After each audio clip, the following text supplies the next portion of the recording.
Et salut à tous, on se retrouve pour la présentation du Glock Génération 4 de chez Cybergun et KWC.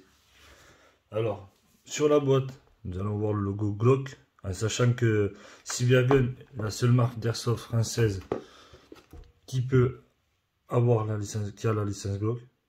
Du coup, il y aura les vrais marquages. Voilà, rien de spécial sur la boîte. Voilà. Nous allons l'ouvrir et nous allons trouver le manuel. Voilà, instruction Glock Gen 4. Alors, Cybergun n'aime pas faire des livres. Vous voyez, c'est un dépliant. Alors, des informations, des consignes de sécurité. Derrière, nous allons retrouver la photo du Glock, le fonctionnement pour mettre le CO2, et oui, parce que c'est une réplique en CO2 et non à gaz.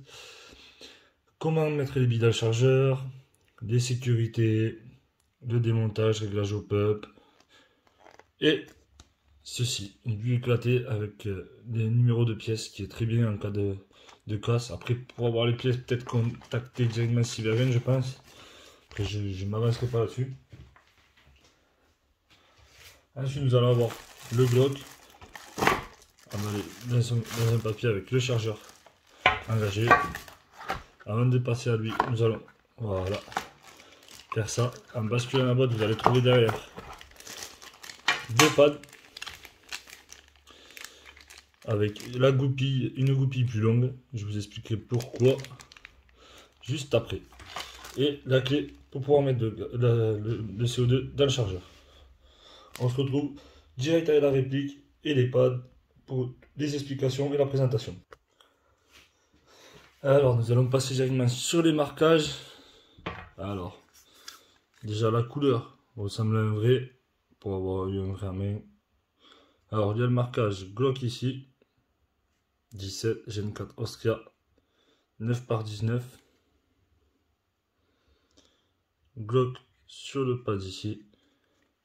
Sur le chargeur, on n'aura rien. De ce côté, il n'y a aucun marquage. Voilà, official licence product of Glock. Petit numéro. Un numéro de série ici. Sur la culasse, il n'y aura rien. Bon, l'étiquette obligatoire. Merci la France. MBS. Ici, il n'y aura pas de numéro. Alors, ceci sera la sécurité. Je ne vais pas le bouger, je n'ai pas d'ongle. Alors, comme sur beaucoup de Glock, tac tac, vous la bougez d'avant en arrière. Vous pouvez le faire avec un tournevis ou ça. Voilà. Alors, je crois qu'il faut. Voilà, il faut que le pistolet soit armé. Quand il est armé, voilà. Là, j'ai le détente qui est bloqué.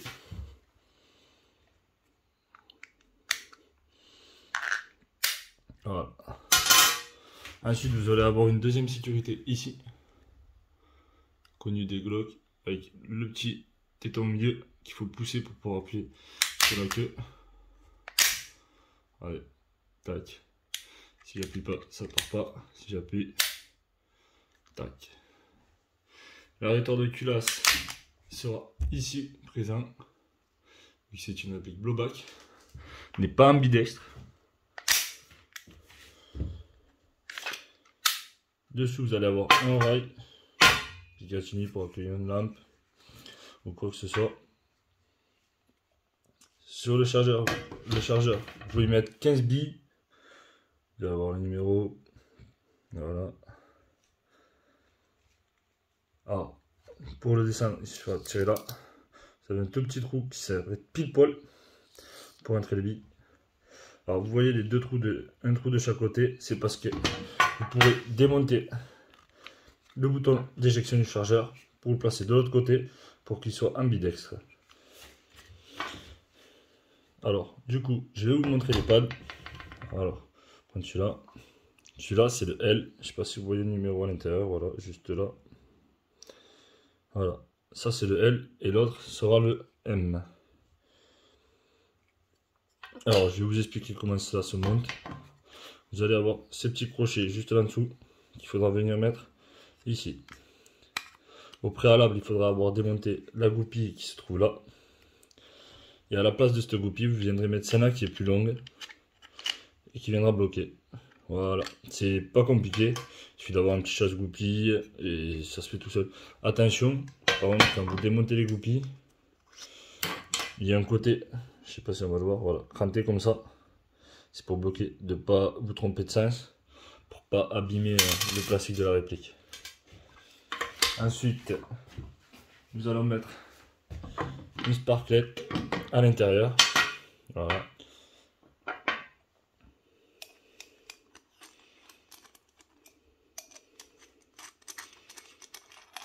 Alors, vous verrez qu'il n'y a pas de butoir, comme sur certains pistolets à CO2. Donc, si vous rentrez trop, vous allez aller chercher tout en bas. Donc, faites attention à ça. Il vous suffira de venir poser la sparklette. Alors, moi, je vous recommande d'essayer de le faire prendre à la main, parce que vu qu'il est vachement court, avec la clé, c'est assez compliqué. Voilà, moi, j'ai appris à prendre assez facilement du coup. Parce qu'avec la clé, en fait, on va aller taper voilà, dans la sparklette. Alors, on va visser jusqu'à arriver à buter. Voilà. Et après, hop, on vient peaufiner. Sans trop serrer non plus, juste qu'il n'y ait pas de fuite. Voilà, votre fuite est fonctionnelle. Alors, pour les organes de visée, organe type combat, point blanc, carré blanc, très bien. Ça va bien pour prendre les visées.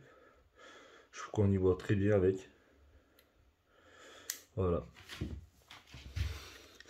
Du coup, comme pour toutes les présentations de PA, on se retrouvera pour le test chronie juste après, test de tir et quelques slow motion.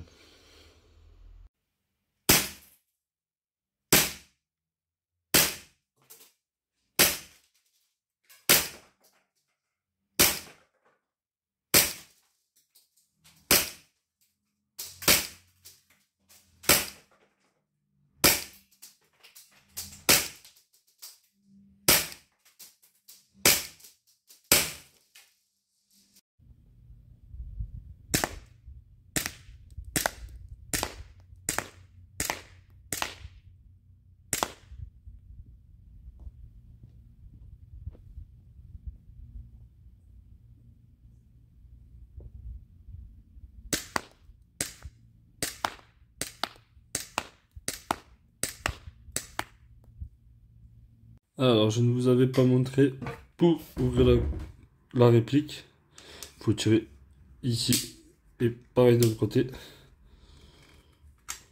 On tire en arrière la culasse, on avance et voilà. Et nous allons avoir le réglage au PEP ici. C'est pour ça que je reviens dessus. Alors, soit si vous avez des ongles, vous pouvez là, ou sinon avec un tournevis.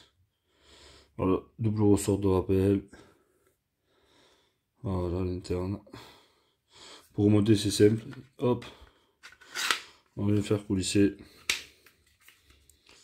Hop, voilà. Et voilà. Allez, je vous dis à la prochaine dans une autre vidéo.